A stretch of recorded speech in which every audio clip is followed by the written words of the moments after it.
देखो इसमें इसी में हम लोग देखेंगे वृत्तीय गति के चर, ठीक है। अब वृत्तीय गति के चर का मतलब क्या होता है, जैसे हम लोग जानते हैं समतल में गति, समतल में गति का मतलब एक सीधी रेखा में गति।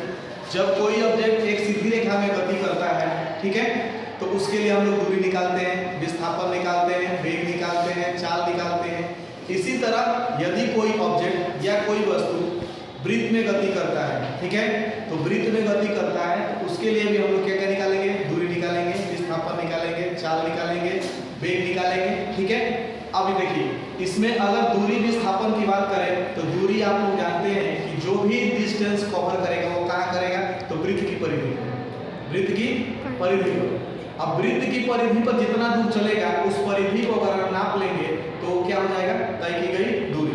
लेकिन अगर इसके केस में हमको विस्थापन को देखना है, क्या देखना है, विस्थापन, तो विस्थापन के केस में क्या होगा, जैसे यहाँ आप देख रहे हैं सर्किल, ये सर्किल में क्या हुआ कि दूरी निकालना है तो इसकी परिधि में जो भी दूरी है इस चीज को हम लोग दूरी कहेंगे। लेकिन अगर ये डिस्टेंस क्या है, अगर ए से बी के बीच में डिस्टेंस पूछा जाए तो हम लोग दूरी निकाल सकते हैं, लेकिन डिस्प्लेसमेंट पूछा जाए तो ये ए से बी तक एक स्ट्रेट लाइन होगा। अब स्ट्रेट लाइन का मतलब क्या है, ये चीज आप लोग जानते हैं, क्लास 10 में पढ़े होंगे कि मैथ में दो बिंदु के बीच अगर किसी भी सर्किल में दो बिंदु को मिलाते हैं तो उसे हम लोग जीवा कहते हैं या कोड कहते हैं, ठीक है।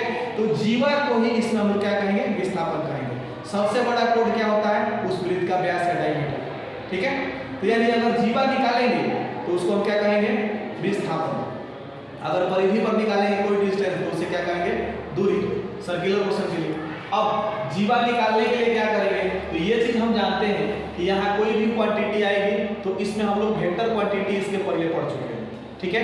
तो इसमें अगर वेलोसिटी की बात करें तो वेलोसिटी एक वेक्टर क्वांटिटी है। कैसी क्वांटिटी है, वेक्टर क्वांटिटी है। अब वेक्टर क्वांटिटी डायरेक्शन डिपेंडेंट होता है, वेक्टर क्वांटिटी जो भी होता है वो डायरेक्शन पर डिपेंड करता है। अब सर्किल के केस में क्या होगा कि सर्किल के केस में जितने पॉइंट पे गति होगी हर पॉइंट का वेलोसिटी अलग अलग होगा, डायरेक्शन अलग अलग होगा, ठीक है। अब ये डायरेक्शन अलग अलग होने का रीजन क्या है, इसे हम वेक्टर से कैलकुलेट कर सकते हैं, ठीक। अब वेक्टर से कैलकुलेट करेंगे तो इसका डायरेक्शन इधर है, इसका डायरेक्शन इधर है, दोनों का डायरेक्शन अलग अलग है। तो वेक्टर एडिशन और वेक्टर सब्सट्रैक्शन हम लोग पढ़ चुके हैं। वेक्टर एडिशन में क्या होता है, दो वेक्टरों को हम लोग जोड़ते हैं। वेक्टर सब्सट्रैक्शन में क्या होता है, दो वेक्टरों को घटाते हैं, वही चीज है। तो यहाँ अगर ए बिंदु पर एक वेलोसिटी है जिसे va कह सकते हैं, बी बिंदु पर है उसे vb कह सकते हैं। तो अगर दूरी निकालना है तो हम क्या करेंगे, घटाएंगे तभी ना दूरी निकलेगा। तो इसको हम क्या करेंगे, घटाएंगे। तो घटाएंगे तो इसलिए लिख सकते हैं vb माइनस va, क्योंकि b बाद में है।